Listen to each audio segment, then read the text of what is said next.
Hello and welcome to Steel's Talk with me, your host, Adam Allcroft. Today we've got one of our most requested guests, as Ben Townsend comes on the show.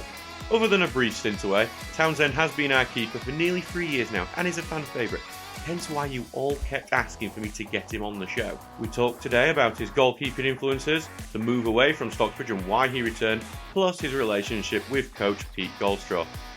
Do need to add that this was recorded before Easter, so before the last 3 games of the season, and before the playoffs and that promotion.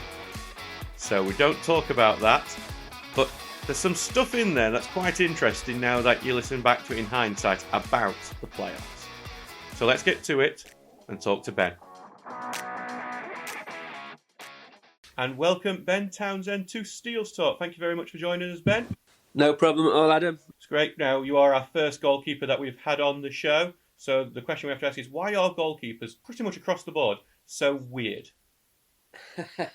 I get asked this quite a lot, actually. And I never know how to answer it. It's just, you've got to be weird to have balls blasted at you, to be diving around and want to be caked in mud all the time. But I don't think there's a real answer to it, really. Yeah, it's just a case of you've got to be weird, you've got to be some sort of a nut job to balls blasted at you from point blank range. Yeah, because it is you're not disagreeing with the idea that you're all weird and crazy, because when you look at all the keepers in history, and not just keepers in football either, in other sports, I think they're even nuttier, to be honest. But in football in particular, you do just seem to be a bit different to the rest of the players. Yeah, well, we train on our own, we get pushed to one side, managers don't like you're training with the team unless it's pre-season and you're doing the running, then they want you to join in. So yeah, I think it's a case of, it's an unwritten thing to becoming a goalkeeper. You've got to be weird, and I think it's just stuck, and people do try and live up to the weird label. Even if you start off not being a weirdo, you end up being a weirdo, because it's a label you've got to keep. Because you're separate from the squad and because you're all weirdos, why you have quite a good bond with other goalkeepers from other clubs?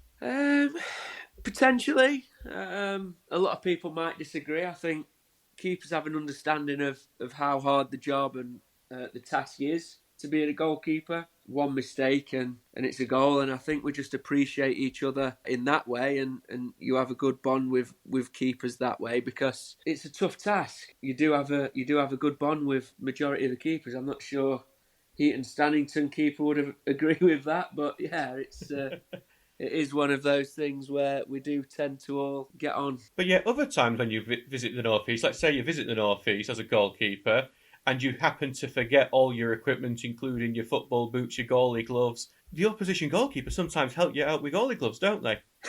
Yeah, obviously it's a well-heard story now, and I think Jim's getting fed up of hearing this one, but yeah, I don't think it'd have happened anywhere else, I'll be completely honest, but luckily for me, on the day I did forget my kit, I did know the opposition keeper in Jim really, really well, and yeah, he did sort me out, so credit and thanks to Jim. So that Jim can stop hearing about this forever, let's do the comprehensive take on it now, so when he gets asked about it in future, he can just go, just listen to this, I've had enough of you.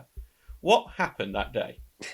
It was just a busy morning. I was coaching in the morning, so I had work till, well, it was 11:15, I ended up having to leave. We left Tucker's house at 11. I got there, got my coaching gear off, put my tracksuit on, went and put my coaching gear back in the car. Just picked my sandwiches up, got in Tucker's car, and we left. And I didn't think anything of it. I had a little bit of, in my head, I was like, have I got my kit or not? And I was like, of course I have, I'm not that daft. Turns out you were that daft. Didn't say anything to the lad. Got to Heaton, opened the boot, and my bag's not there, my boots are not there. And yeah, that was it really. It was just a busy, full-on morning, working and then trying to travel to the North East. But obviously in that game you had a brilliant match. You saved a penalty from Dean Fexton, who's a very good striker at this level, always been a good striker at this level. And then right at the end, Jim Pollard, the goalkeeper for Newton Aycliffe, comes up, brilliant header from him, and with his own gloves he gets it saved by you.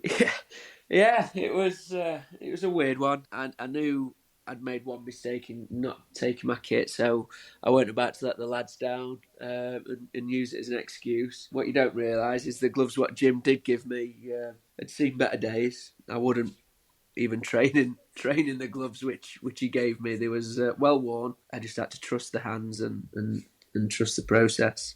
Because you had that great game, did Jim say anything to you afterwards when he was getting his gloves back?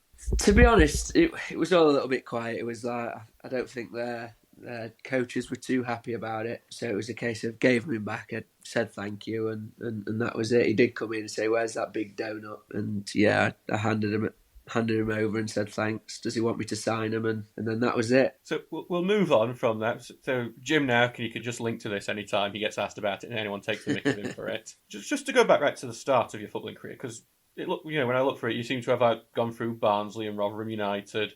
But then what's interesting is that you headed off to do this Vision Pro Sports Institute, which had you playing in Spain and Portugal. So what was that all about, and what was it like playing over in the Mediterranean?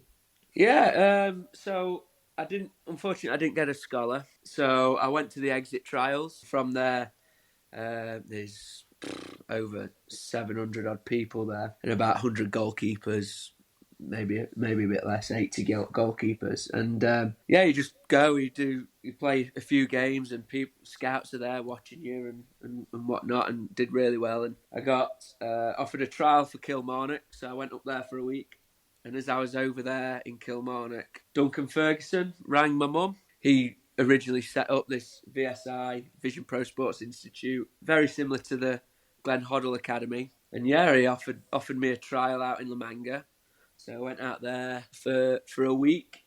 There was another 40 goalkeepers which I had to get through. Made it to the final four. And yeah, I started off in La Manga on the golf resort for a year in Spain. And then the second year, the full company moved over to Lisbon, and we played in Lisbon for a year before the company unfortunately shut down, and they couldn't offer us anything. And it was just one of those, really. I think because they put that much trust and they put that much money into us, they was asking for a big fee from clubs, and it put clubs off. So not many people from there actually went and signed for any teams till the whole process had finished, and then quite a few players end up moving to a couple of teams from there. But yeah, in regards to playing in Spain, I absolutely loved it, and if I could do it again, I definitely would. And it was a great experience, and living away from home with your team, it was great for 2 years, and a 16, 17-year-old lad. So was it like you were playing in a league in Spain or Portugal, or were you just playing friendlies with this Vision Pro, or were you playing for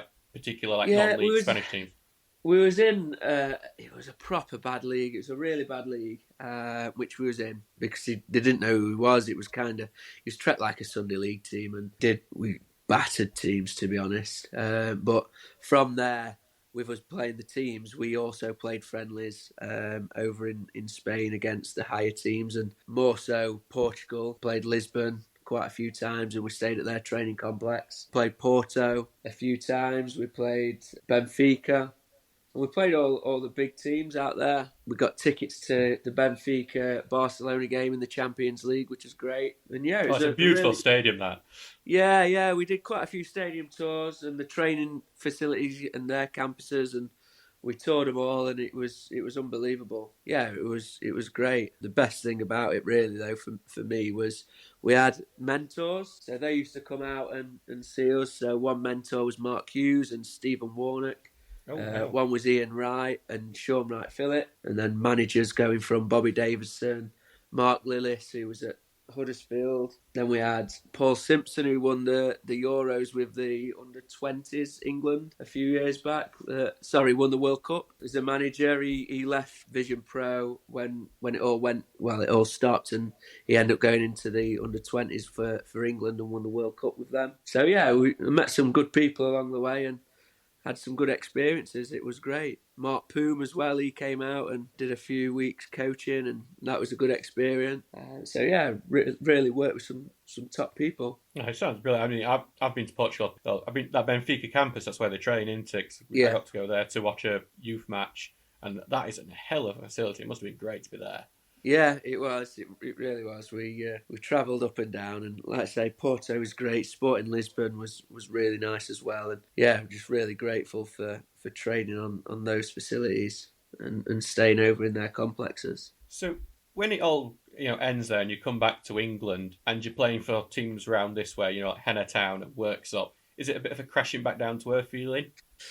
Not really. I did have an opportunity. I went back to Barnsley to go on a trial there, but they was fighting relegation and couldn't offer me anything. And then I got offered an 80% paid for scholarship in America, and doing a university course out there. And I was just like, I didn't know whether to do it, and I questioned myself, and it just wasn't right for me. I didn't want to go to university, and I just wanted to try and focus on football. So yeah, I'm a realist. There was a stage where I thought, right, non-league is what I'm destined for, and I've always gone to teams to try and play, and I'm not too happy to sit around. So, yeah, moves have always been inspired by playing. Heaney was a great experience until things were, well, unfortunately went downhill. Someone else came available who was more trusted by the manager there, and yeah, I didn't do too much wrong. It was just a case of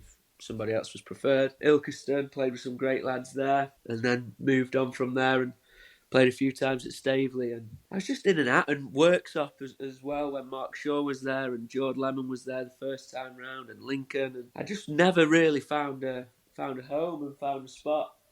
I wasn't really trusted for whatever reason, and that's fine, but learnt a lot along the way till, yeah, I started playing a lot at Renneth. I stepped down a few and took the chance to step down and just play games of football, and that's all I wanted to do. And it was an absolute peanuts, and by the end of the season I was made captain, and I was really, really had a good go at it. And then unfortunately an ACL injury ruled me out for a year. On that ACL, because obviously that ruled you out for a long time while you were at Worksop. What is it like when you get one of those really serious injuries? Because obviously you're not going to go straight for an operation like you do at a professional club, and you're presumably not getting paid either. No, not getting paid. Luckily, the operation wasn't a massive weight. It was a little bit of a weight. Luckily, my ex-manager, who was there from the start, who took me to Rainworth, was Julian Watts, and he had a friend in the system. He had a doctor who had a little bit something to do with Rainworth, and he just got me in contact with him, and he pushed me through a little bit and got me back. Well, got me in as soon as he could, really. So I was very fortunate in that, and I know how lucky I am to have had the contact and be pushed through, because I know some people are on a long waiting list. So yeah, I'm very fortunate with that. At the time, you became a goalkeeping coach at work, something to help another former Steels goalkeeper in David Ray. He's the only Steels goalkeeper to ever scored as well, just because I know that's something I think you'd quite like to emulate. Can't take penalties though, Adam. No, but no last-minute headers. Was that your way of trying to stay into the game? Because I imagine when you have a long-term injury in non-league football, it could be very easy just to sack it off and decide, I'm retired, I'm done, I'm just going to concentrate on my actual career. It never ever crossed my mind. Football's been part of me for, well, forever. Never crossed my mind. I just had to keep saying, really. And I got injured at Rainworth. I was playing under Craig Denton, and it was Dent who asked me to come in and be the goalkeeper coach for Dave while I got fit, and I had physio there as well. So it was good, really. It completely voluntary. I just needed to get out and get my Saturdays at football, and yeah, it did help a lot. I managed to make one appearance in the 22 winning run, and got a clean sheet away at Hemsworth, and played really well. And then after that was it. So it was a nice little taste back in, and felt great at the end of the season to contribute in a coaching capacity. But yeah, I had to move on from there and get back playing. You talk about like finding a place where you could play regular football. It seemed like the place where you found a really good home, and a home that loved you probably as much as you loved it, was Handsworth. I think that was the case, especially as you was the captain there as well. Yeah, went through a couple of managers there, and it was amazing. Really put myself like on the non-league ladder more than I had been. Had some really good seasons and left 98 appearances, which was disappointing not to get to 100. The chairman's there, Steve Holmes and Wardy, they were just amazing. It was a proper family club. Russ Eagle, who took me in, and then I had Aidan Spowage with Dodo, and it was great. Really enjoyed my time there. And like I say, yeah, I got made captain, and then I was vice captain the last season I was there, but with injury to Sam, I ended up being captain for most of the season before before I ended up leaving. So a lot of traditionalists would say that the goalkeeper should never be a captain because you can't be in the middle of things, dictating it all and showing leadership from the middle of the pitch because traditionally it's centre-backs or centre midfielders. What is the difference of being a captain from as being a goalkeeper? I disagree with this comment massively, and I've had arguments with managers in the past when I was captain at Handsworth, and then Sam came in and he got the armband because he didn't agree with a keeper. Is it Sam Finlaw? Yeah, and I didn't agree with it, and I made it known. I don't think there's anyone better to be a captain than a keeper. You know, it's people have their opinions, and my opinion is a keeper can see the whole of the game. So yeah, I don't see anything wrong with it. It doesn't make a difference to me who's captain. Everybody, we should have 11 captains on the pitch. It was just how things was done, and yeah, it's. I don't know. I disagree with the term keepers shouldn't be captains because you look at Neuer, you look at Buffon, you look at Casillas. They're the three best keepers in the world, or was the best keepers in the world. Oliver Kahn. They were captains. They're the best keepers in the world, and they were the best captains in the world. Yeah, you can't really disagree with that, can you? So yeah, no. Like I say, in my opinion, I don't think there's anything wrong with it. But whoever's captain on the day and whoever's captain on the pitch, it shouldn't matter anyway. It's a case of they're talking to the ref, but everybody else should be a captain and everyone's a leader and everyone does it in the changing room, everyone does it on the pitch. You know when you beat Stocksbridge in the FA Cup while with Handsworth? Yeah. 5-2 I think it finished. How much did you enjoy it? Because I think I heard you when I was trying to sort some things out afterwards, near the changing rooms. It was good, and I think we beat a team who were in the league above, you know, and for a team like Handsworth at the time who was going through a bit of a rebuild, it was obviously a great feeling to know we'd beaten a team in the league above, and we went on an absolute crazy FA Cup run that season as well. But yeah, knowing quite a few of the Stocksbridge boys, it was nice to get one on them at the time. How many texts did you send to Ross Goodwin that night? Not too many. I know when to push Ross, and I know when to not push Ross, and I don't think that was the right time. Well, actually, yeah, I'm thinking about it, everything that happened that day, yeah. Actually, no, you wouldn't have known until next day, presumably. Obviously, that was when Chris Hilton resigned, weren't it? Yeah, I knew after the game through, obviously, the lads who'd played, and obviously we'd go to a pub in Chesterfield, and obviously we had a chat from there. I'd like to thank you as the press officer that you did not leak that before we released it. About a year, well, it's basically just over a year later, you know, Stocksbridge have lost their goalkeeper. We had Henry Hampshire on loan for a bit, but then we get the news that you've signed. How did the move to Stocksbridge come about? It's always been on the cards, to be honest. There was a few times under Hiltz where I was going to sign. When Jacob Carney's loan ended and it wasn't going to be renewed by Man United, 7 days went in for me and we'd agreed. Well, I spoke to Hiltz, and then as I'd told Handsworth, Man United offered Jacob back. So I ended up staying at Handsworth from there. And I was going to come then. And then when Harrison left, I was talking to Ross, and it was a tricky decision, and I like to do things the right way because I don't like to burn bridges, and obviously I respected everybody at Handsworth, but yeah, it just felt like the time was right to step up a league, and I've always admired what Ian's done, whether that be at Penistone or what he was doing with the lads at Stocksbridge. I just wanted a piece of it, and yeah, it proved to be a great decision. Obviously, you came into that side that was really on a roll at the time. You know, they were on a great run of form. That was the form that essentially cemented in the playoffs. What was it like coming into a group of lads? Obviously, you're on a big roll at that time and looking, you know, very good and looking like they could have even challenged the top two. For me, it's just a game of football, Adam. The pressure doesn't really get to me. I just walk on the pitch, and whether I'm playing Sunday League or in the playoff, I've just got to keep the ball out of the net. It's easier said than done, but that is my job. So yeah, I didn't feel any pressure coming in. It was fine. I knew a lot of the lads, and I settled in really well. As I'm sure you would be able to tell on the bus on the way home from some of the away games, I settled in quite quickly. Yeah, I'm thinking of North Shields away in particular. Yeah, 3-0 win. But actually, your debut was against North Shields, and I think within the first 20 minutes you'd saved a penalty. Yeah, it was a good start to the debut. A great start. Nice way to introduce yourself to the fans, weren't it, at least? So, showing I'm here, I'm going to be your new number one now that, you know, the keeper's left midway through the season. Yeah, it was a nice start, and it obviously just settled everything down, and I think it gave a few people a little bit of confidence in me to really kick on. Goalkeeper's such a different position to the rest, as we've touched on. Like, obviously you have to wait for the move because there's only one goalkeeper, and it's not like a striker where you get swapped in the 70 minutes for a substitute to give him a try out and see if he can make an impression. You can get dropped very quickly. You can signed up very quickly, but you can only move if there's a gap elsewhere. Does that make it quite tricky to either progress as a keeper high up the leagues if you want, or to even like claim your spot back if you do lose it?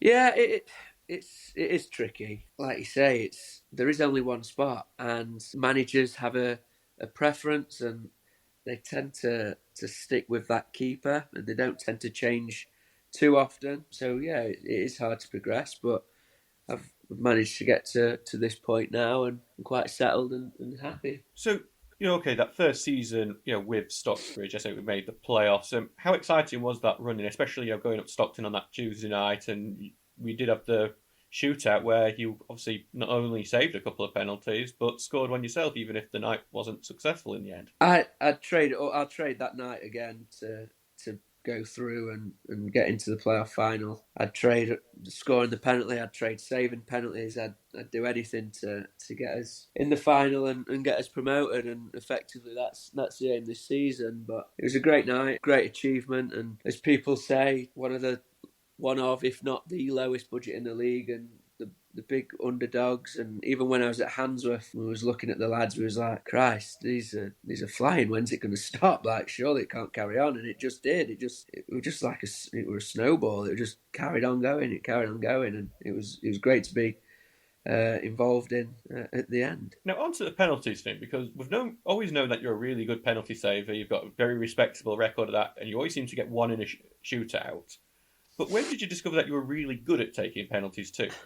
When I was quite young, I used to be the penalty taker for my old Sunday League side when it was juniors, and then playing Sunday League as an adult stopped a couple of years ago when I had the little one. But yeah, I ended up scoring about 10 penalties in a season when I used to play outfield. So I've always took penalties and very, very rarely missed. And hopefully the scoring stat continues for whenever we do get a penalty or in a penalty shootout, because Ian won't let me take him in the game. On that, I'm going to give you a bit of time now, because I think Ian actually listens to these. God help him why he does, but I think he might. This is your chance now to give like 30 seconds to give a pitch to Ian why you should be taking the next penalty. I don't think I need 30 seconds, Adam, if I'm honest. He always says, what if you miss? What if you miss?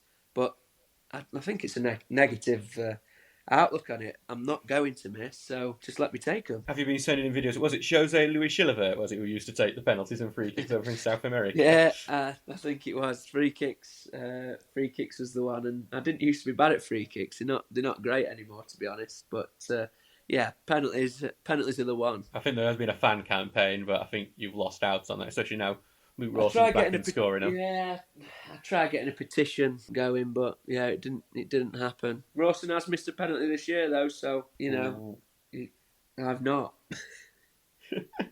So one thing I think the listeners might want to know is that you do bug me quite a bit in the chat, in like direct messages, to go, what's my clean sheets? What's my clean sheets, and how close am I to the various Stocksbridge records, which we didn't know until I went through. Thank you to the Football Archive, by the way, for having all of our results so I could go count. You could have missed a few off, though. I'm very confident you're on 19 right now. No, you could have missed a few of the record off and got them on 19. I'm sorry. I'm not taking away from Andy Carney unfairly, because that is the current record. 22 clean sheets, Andy Carney, and I think 96, 97 we were second in the Northern Counties. And there was a lot more games back then, because there was like 5 different cup competitions. Yeah. You're currently joined with Steve Hodgson's record, the second most clean sheets ever, with 19 this season. Got clean sheets, the thing you take the most pride in. Yeah, definitely.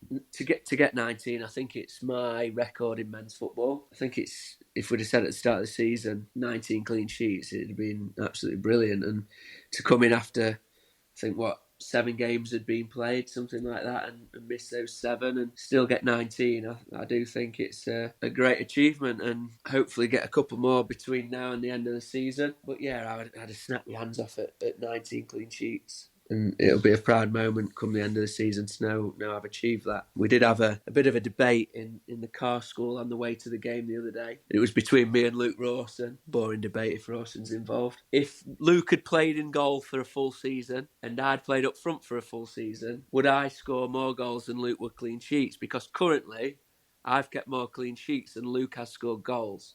And he thinks it's easier to keep clean sheets than it is to score. I'm backing you on that. As someone who played keeper as a youngster and does it in other sports, it's harder to You've got not one concede. chance to keep a clean sheet in a game. You have numerous chances to score in a game.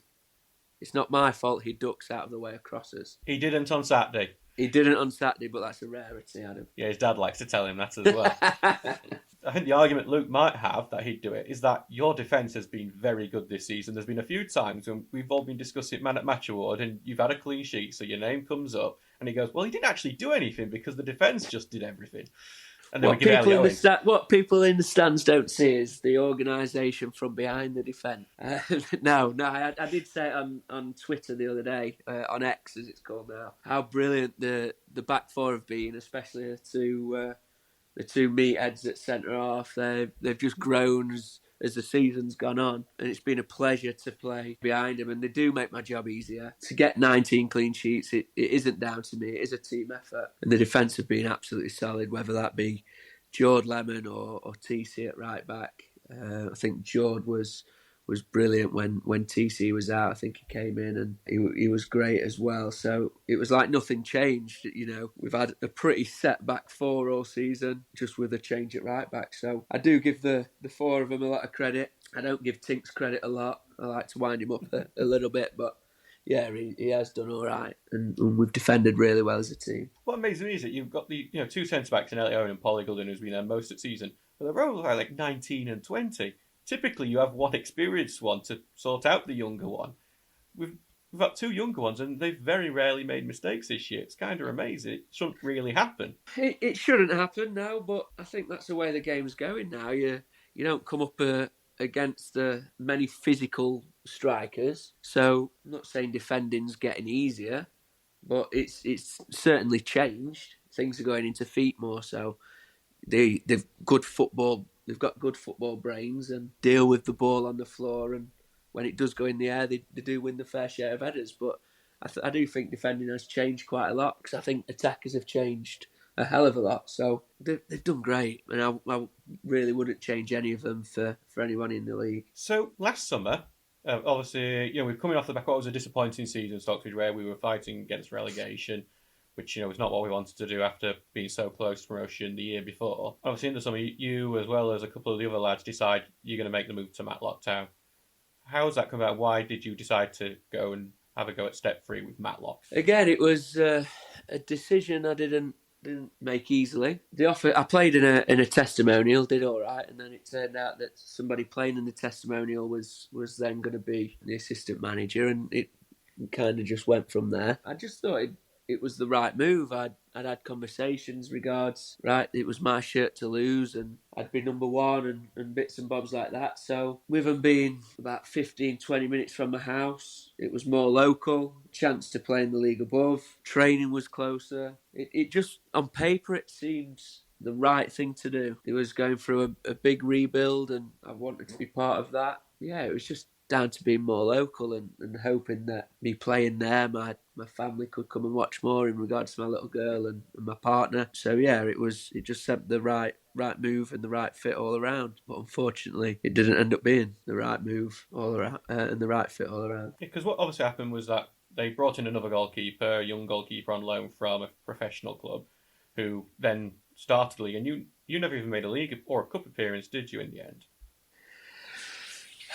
No, and it does bug me to this day, and I obviously won't go into it too much, but I don't think I deserve to not play at the start of the season. I had a really good game in the first half against Derby, to where I got quite a lot of praise from both sets of fans. I had a really good game against Chesterfield in the first half, again, where I got praise from both sets of fans, and there was a lot of my friends and people I knew who was at that game being Chesterfield fans. And yeah, I did really well. I made one mistake away at Buxton, and then it got to the start of the season, and it got to a friendly, and there was Rogan, who I'm quite good mates with now. Actually, he's a really nice lad, and it was nothing against him at the time. I got into the changing room, and there was another keeper there. He played the whole of the friendly, and from there I kind of knew, and I had a bit of a sour taste in my mouth from it, but I got on with it and tried knuckling down. But 29 years old, I wasn't wasn't ready to sit around and watch, if you like, when I feel as I deserved a shot at playing, really. Yeah, obviously, and I remember, we kept seeing the results, and Matlock Town was my first on-league team I went to, so I've always kept an eye on the results, and I saw you're thinking, he might get into the team soon because the results aren't going well. And then Ravenhill, he scored. Yeah, he did. I got told I was playing the game before, during the game, and during when it was 7-0 to Worksop, I got told to be ready for the game and turned up at the game. And yeah, I weren't in the side, so again, I was disappointed. But then as soon as he scored, I was buzzing for him. I went on and celebrated with him like I would anyway. Like at the end of the day, he's my teammate and someone I worked really close with and helped along the way. It's not his fault he's been brought in to play. So celebrated with him and I was absolutely buzzing from him. But I knew at that point my time was up and I had to go on and try and find first team football somewhere. Is that when the move back to Stocksbridge started to emerge as a possibility? As I said previously at the start with leaving Handsworth, I do things in the right way, pride myself on that, and I don't burn bridges, and I've got a lot of respect for people who I've got on with in football, and Richo and Pete and Ringy, the best three men I've ever met in football, and I had so much respect for them to the point where I stayed in touch, and the gaffer was in touch with me all the way through Matlock, and I was talking to him, and he was asking how it was going, and I was unhappy, and yeah, it just kind of, when I said I was done and I'm ready to go, kind of fell at a time where he could bring me in, so I came in and I was patient, and yeah, I finally got the shirt, and that was that. When you came back, you were on the bench for the first game against Northwich because Harry Garman was here, and we were 3-2 down in the FA Cup, and it was a bit of a miserable game, and Garman connects with that header right at the end. Were you just thinking, oh, here we go again? As soon as he went up, he's scoring here. I did shout to the gaffer, oh God, not again, Gaff. And we had a chuckle, but yeah, and that's another thing I want to pull the gaffer up on. He never let me go for any corners, but anyway, that's another story. But yeah, I was, like I say, I expected to be on the bench, and I was happy. I'm just more about being in the right environment, and I was back. I felt at home, and it was a good watch. Unfortunately, we didn't win, but it's one of those things. And I got my chance in the cup game after that, and I never came out. Now, even though it was only a short amount of time you were away, the squad changed a lot. Your Chesterfield car school, as it was called, was pretty much all gone at that time. I think it was just Jordan Lemon left, weren't it? And so what was it like coming back into this squad the second time around? What was the feeling around it? Look, before I re-signed, I knew the squad would be a squad of good people and hard workers, because that's what Ian prides himself on, and of getting the right people into the side. So I had no worries about coming back in. And I'd spoke to Lem and kept in contact with Tinks and Kurt and people like that. So yeah, it was good to come back in. I needed to come back in for my own sanity, really. I needed to be involved in that environment, and yeah, it felt good to be back. And the Chesterfield Car School is pretty much almost reunited now, isn't it? Everyone seems to be coming back as carried on. I think there was Townsend's back, we best go back and get with him. And yeah, it is good to have a full car, and we've got Liv joining us in the car school as well, which we pick her up from Meadowhall train station. So yeah, it's a good little car school we've got now, and with Tux being back as well, it's great. So we are now getting towards silly season with non-league, because we're almost at the end of the year. Have you seen any of these already signing for 25-26? Yeah, it's ridiculous, isn't it? But is your foot? Obviously, we want to finish out the season and try and get into the playoffs and hopefully try and get up. That'd be the dream. But is the thought now, even this summer, going, I want to stay with Stocksbridge? Yeah, for me, moving to Matlock, it was, I think it made me realise about instead of picking the club, pick the people within. When I came back, I said to the gaffer, look, whatever you do, I want to do. I want to play for Ian. I want to play under Pete. I want to play with Ringy. I want to be wherever the gaffer is. And yeah, if it's Stocksbridge, I'll be there. As long as the gaffer wants me at Stocksbridge, I will be with Ian. And I have to ask about your relationship with Pete Goldstraw, because it's like it's a bit like a father and son relationship, it seems, from the outside. As in, a father that probably leads his son a few times. The son Yeah, misleads the father a few times. I will. I'll put all blame on my behaviour on Pete. Yeah. Oh, is that official? So everyone, when you think Ben's misbehaving, it's Pete Goldstraw's fault. Yeah, 100%. No, my relationship with Pete is great, and it's just one of a kind. Like, we go back to the start, keepers are weirdos. He is the biggest weirdo I've ever met in football.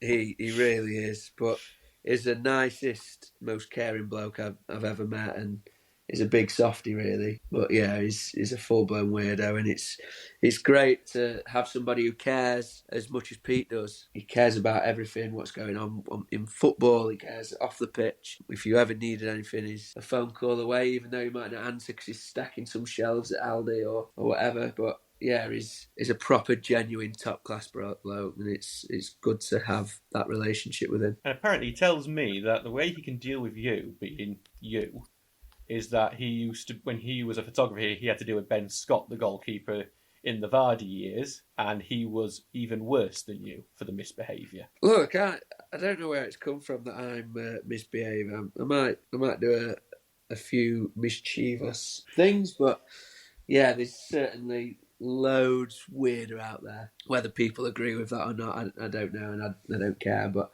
yeah, he has told me a few stories about Ben Scott, and I'm nowhere near as bad as him. I've never met him or come across him, but some of the things Pete said are quite shocking, actually. Well, he has saved a life at a football match after being sent off, and you can't say much better than that, can you? No, he's that's what he's there to do, save, isn't it? So he's saved a life, he's saved goals, he's done his job. Yeah. Ben Scott, if you're listening, please get in touch. I want to have you on the podcast. Because I imagine that'd be amazing. I've got a little feature to test out on you. It's just something we're calling standards. I think these are more the cliche ones we usually do for the programmes. Instead of doing it in one sentence for the free pid programme that someone will buy, we can actually go into a bit more detail on a podcast. So the first one is, who's your footballing hero?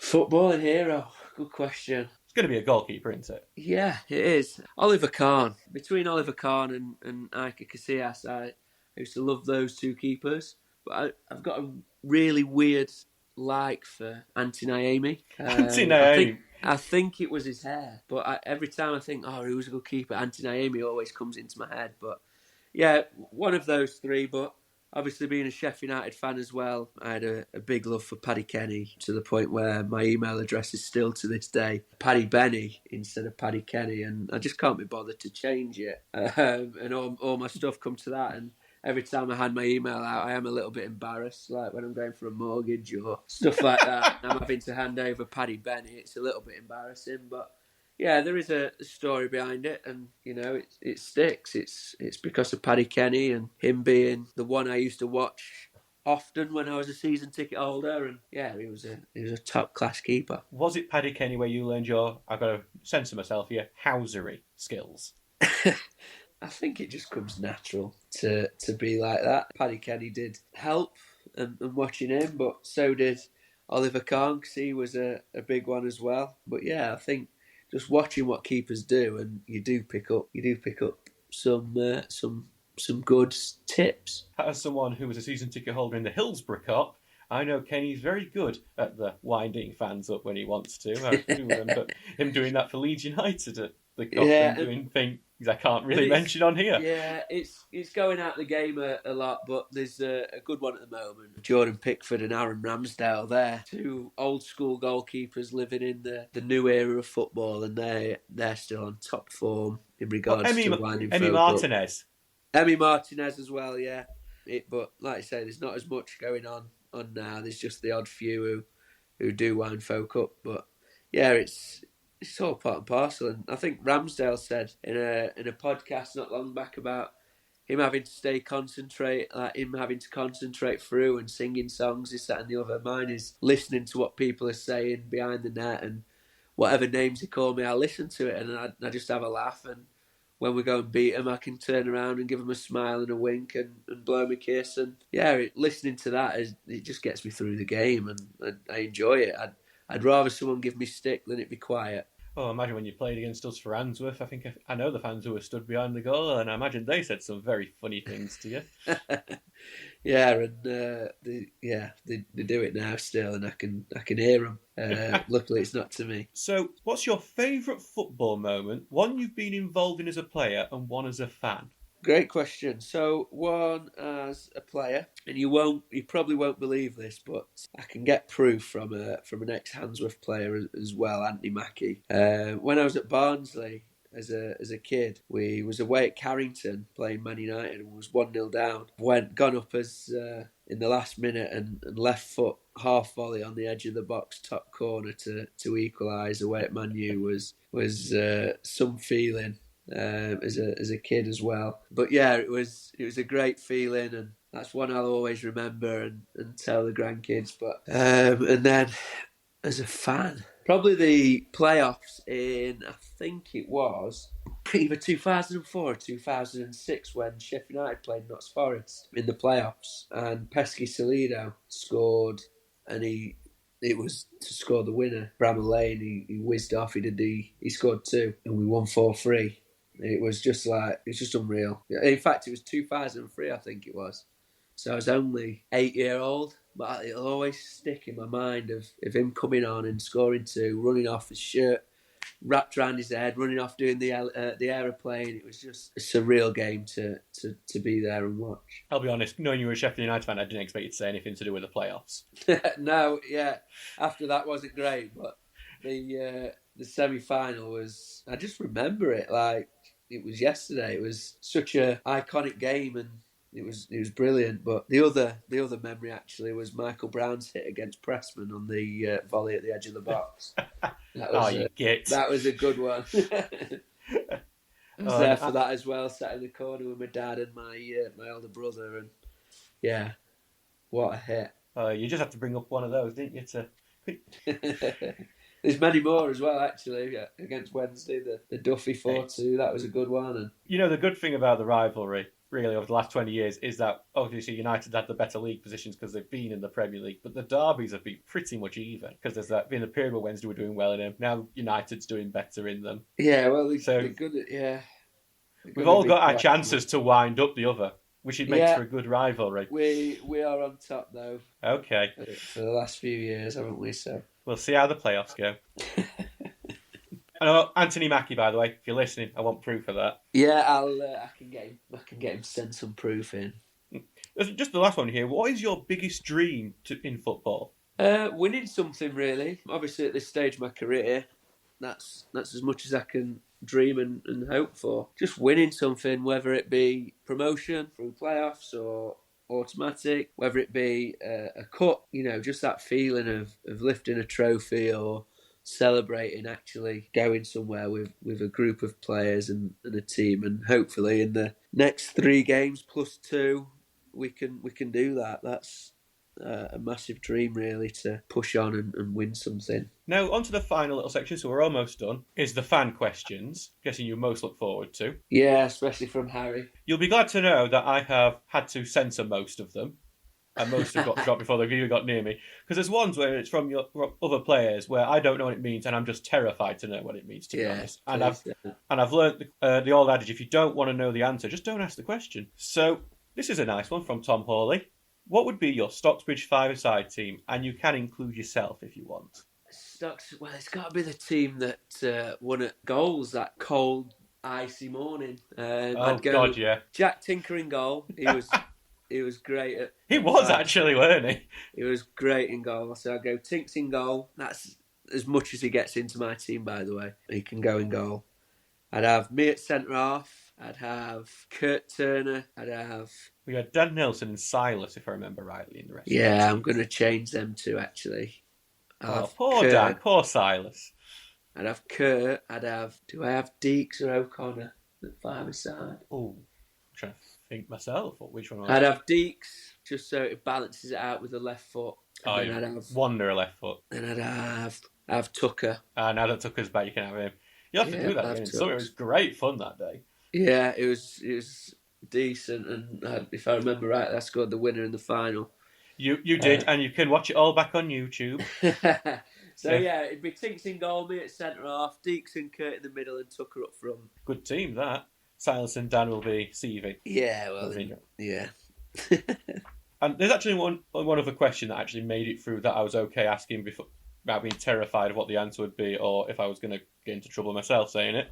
This is from Mike Bailey, fantastic photographer who goes all the top bloke, Mike. By the way, all the lads and myself and the coaching staff really appreciate everything he does and taking time out, and hopefully he's there for the last game of the season at home, and we can share a beer again because he's a top bloke. He is the best non-league photographer, football in the country. I'm not sure Clint will agree, but yeah, I agree. I'm sure he doesn't listen to this. So he's asked, what will happen first? Stocksbridge Park Steels making it to the Premier League, or Jack Tinker scoring a goal? I've got more chance of going to Moon than Tink scoring a goal. Yeah, Stocksbridge to Prem, 100%. There must be a bet that if you score before he does, that he's got to pay a forfeit of some kind. I mean, he won't even take a penalty, will he? Does the shootouts class as scoring? No, they don't. Yeah, it's been close. It still baffles me why the gaffer puts him in the box from corners. I'd much rather have TC in the box causing chaos and actually going for goal than Tinks. But yeah, hopefully before the end of the season he gets a goal, and it's an important one to either get us in the playoffs or win us the playoffs. That'd be ideal. I think he's just waiting for the right moment to score the goal. I think if he scored like the playoff final winner, or a massive winner in any sort of game, I dread to think what the celebrations would be like. I don't think any of us would make it to work on Monday. we after the North East away games, we don't tend to make it anyway, to be honest. Well, Ben, thank you very much for this. I've kept up a lot of your time doing this, but it's just been great to talk to you, so I've really enjoyed it. I hope you've enjoyed it too. Yeah, no, it's been good, mate. It's been great. Obviously, you've been a fantastic keeper for us for over pretty much 3 years now. And actually, technically, you're still capable of getting the clean sheet record this season if we make it to the playoff final. Well, with any luck, we can get a clean sheet Saturday, clean sheet Monday, and a clean sheet the following Saturday, and that'll be the 22, and that'll see us in the playoffs, and who knows what'll happen. So, yeah, hopefully we get a couple more, and that'll be great. Yeah, to get to step 3 again with Stocksbridge would be amazing, and I think this team really does deserve it. Yeah, hope so. With what everyone's done this year, hopefully everyone can stay together and really kick on. So, yeah, it'll be great. All right. Well, thank you very much, Ben Townsend. Cheers.